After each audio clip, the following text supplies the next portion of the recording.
What if the king of the jungle had to follow the weakest animal to survive? In the next few minutes, you'll see a lion's pride shattered and a lamb's courage change everything you thought you knew about strength. Stay with me, because this story will flip your idea of power upside down. The African sun was just beginning to rise, painting the savannah in gold and pink.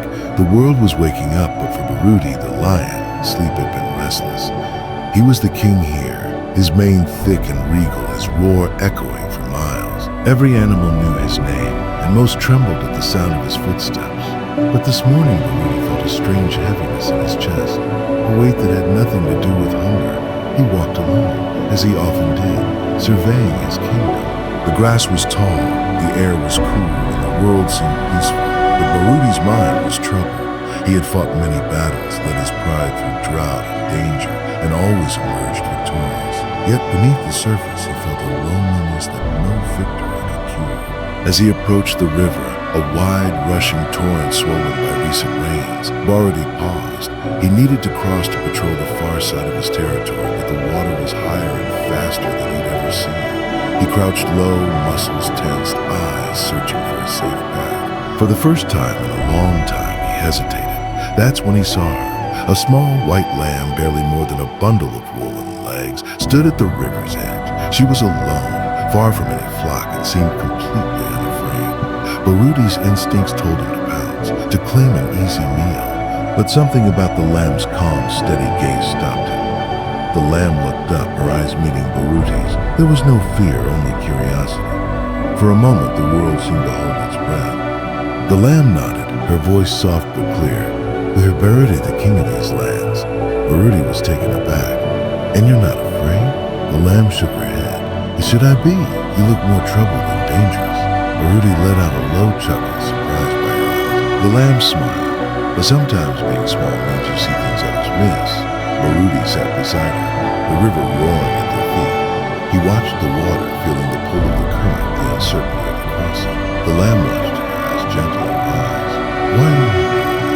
Baruti asked. The lamb looked at the river, then back at Baruti. "I got separated from my flock during the night. I've been trying to find a way across, but the water is too strong for me." Baruti nodded, understanding her predicament. "It's too strong for anyone today." They sat in silence, the only sound the rush of the river and the distant calls of waking birds. Baruti felt a strange kinship with the lamb, two creatures both alone, both facing something bigger than themselves. Suddenly a flash of movement caught Baruti's eye. Downstream, a crocodile snout broke the surface, gliding silently toward them. Baruti tensed, ready to defend the lamb if needed. But the lamb didn't flinch. Instead, she stepped back from the water's edge and began to walk upstream, her eyes scanning the riverbed. Baruti watched, curiosity overcoming his pride. The lamb stopped at a narrow bend where a series of stones jutted from the water, forming a rough, uneven path. She looked back at Baruti. Sometimes the safest path isn't the easiest. "Will you follow me?" Baruti hesitated. He was the king. He led, he didn't follow. But the river was dangerous, and the lamb seemed to know something it didn't. Swallowing his pride, Baruti nodded. The lamb stepped onto the first stone and was steady despite the slippery surface. She moved slowly, testing each step before committing her weight.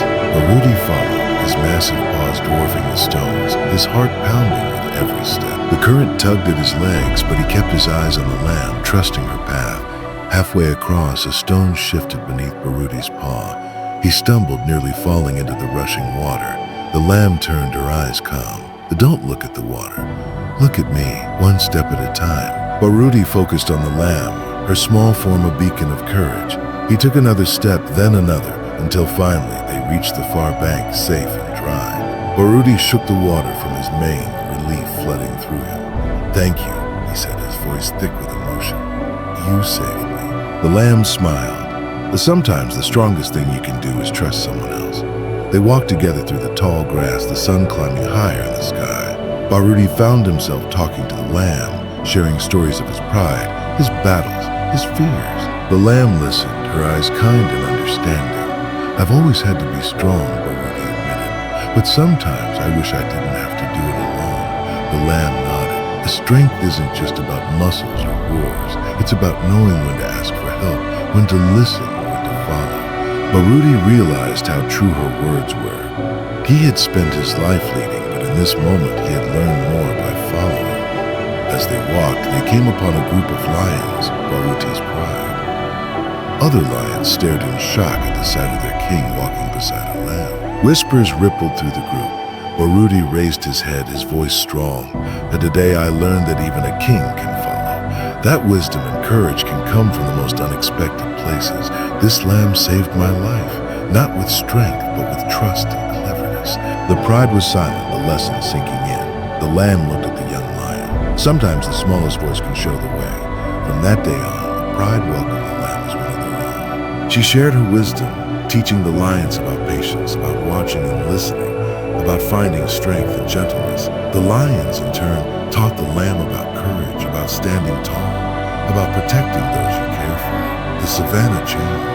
Other animals watched as the king of the jungle and the gentle lamb walked side by side. Predators and prey still played their roles, but there was a new respect, a recognition that everyone had something to teach and something to learn. Baruti was never lonely again. He found joy not just in leading, but in listening and learning and sharing the journey. He crossed the river many times, always remembering the day he followed the lamb. And the lamb, she found her flock, but she never forgot the lion who trusted her. She visited often, sharing stories and laughter, reminding everyone that courage comes in many forms. As the years passed, the story of the lion and the lamb spread across the savannah. Mothers told their children, "Be strong like the lion, but wise like the lamb." Elders reminded the young, "Never be too proud to learn from those you least expect." And so the savannah thrived.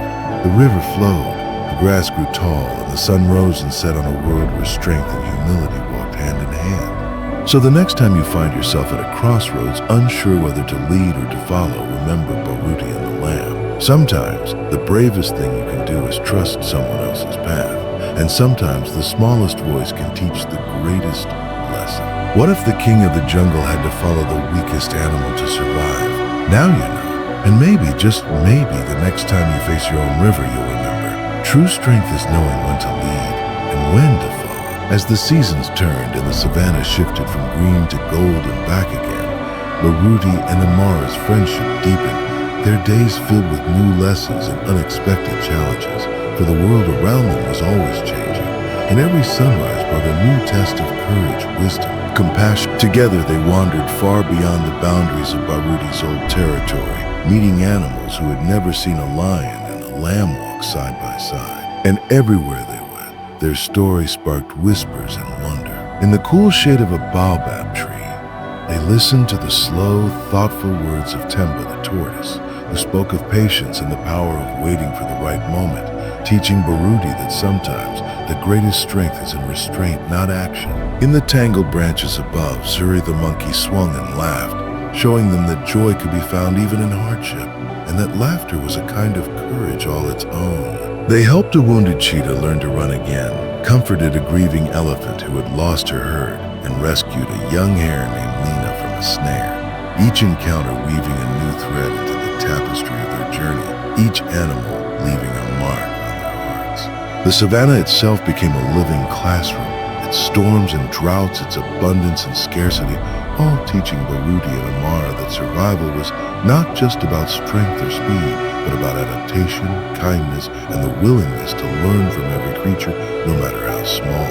When the rains failed and the river shrank, Baruti and Amara led a desperate migration, guiding animals of every kind to a hidden spring that Amara remembered from her childhood. And in that moment, Baruti realized that true leadership was not about commanding others, but about serving them. Serving them. About seeing the needs of the many and putting them above his own pride. There were days when Baruti's old instincts surged, when hunger gnawed at his belly and the urge to hunt threatened to overwhelm him. But each time, Amara's gentle presence reminded him of the promise he had made, to be more than just a king of teeth and claws, to be a protector, a friend, a learner. At night, as the stars wheeled overhead, Baruti would listen to Amara's stories of her flock, of the songs her mother sang, and the wisdom passed down through generations. And he would share his own memories of battles fought and lost, of the loneliness that once haunted him. And together they found healing in the sharing, a sense of belonging that neither had known before. When a great fire swept across the plains, threatening to destroy everything, it was Amara's quick thinking and Baruti's strength that saved countless lives, leading the animals through smoke and flame to safety, and in the aftermath as the land slowly healed. The legend of the lion and the lamb grew, spreading hope and unity across the savannah. In time, Baruti's pride changed too, learning to accept not just Amara, but all who were different, and the old ways of fear and suspicion gave way to a new era of trust and cooperation. As Baruti grew older, his main streak was silver. He found peace in the knowledge that he had become more than just a ruler. He had become a bridge between worlds, a symbol of what was possible when strength and gentleness walked together. Amara, too, grew wise and respected, her flock flourishing as she taught them the lessons she had learned on her journey. And though she often returned to visit Baruti, she knew that their story had become bigger than either of them, a living legend that would inspire generations to come. On the day of his farewell, animals from every corner of the land gathered beneath the great baobab, their voices rising in a song of gratitude and hope, and Baruti, his mane now white with age, looked out over the crowd and saw not subjects, but friends, not a kingdom or family. Amara stood beside him, her wool silvered by time, her eyes shining with pride and love, and together they watched as the next generation stepped forward, ready to write their own stories, to face their own rivers, to learn that the greatest strength is found not in standing alone, but in walking together, step by step, heart by heart, into the unknown. As twilight settled over the savannah and the first stars blinked away, Baruti and Amara found themselves once more atop their favorite hill, the place where so many of their adventures had begun and ended. The place where the grass whispered with memories and the wind carried the laughter of old friends. Around them, the land was alive with peace. Lions and lambs, hares and monkeys, elephants and birds, all mingling in the golden dusk, their differences now woven into a tapestry of unity and trust. Baruti, his mane silver and his eyes wise, gazed out over the world he had once ruled with strength alone, and felt a deep, quiet joy in knowing he had helped shape a new way, one where kindness and courage walked side by side. Amara, her wool soft and her heart full, leaned gently against him, her presence a reminder that even the smallest voice can echo through generations. As the sky deepened to indigo and the moon rose, Baruti spoke softly, his words meant for Amara, carried by the wind to every ear that needed them.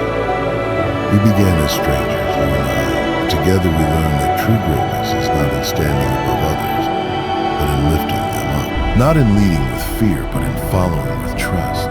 Amara smiled, her eyes shining with tears and pride, and replied, "And I learned that no dream is too big, no heart too small to change the world." As night embraced the savannah, their story became a gentle promise whispered from parent to child, from friend to friend, a promise that every journey, no matter how unlikely, can lead to hope, and that the bravest thing any of us can do is to walk together, step by step, into the unknown.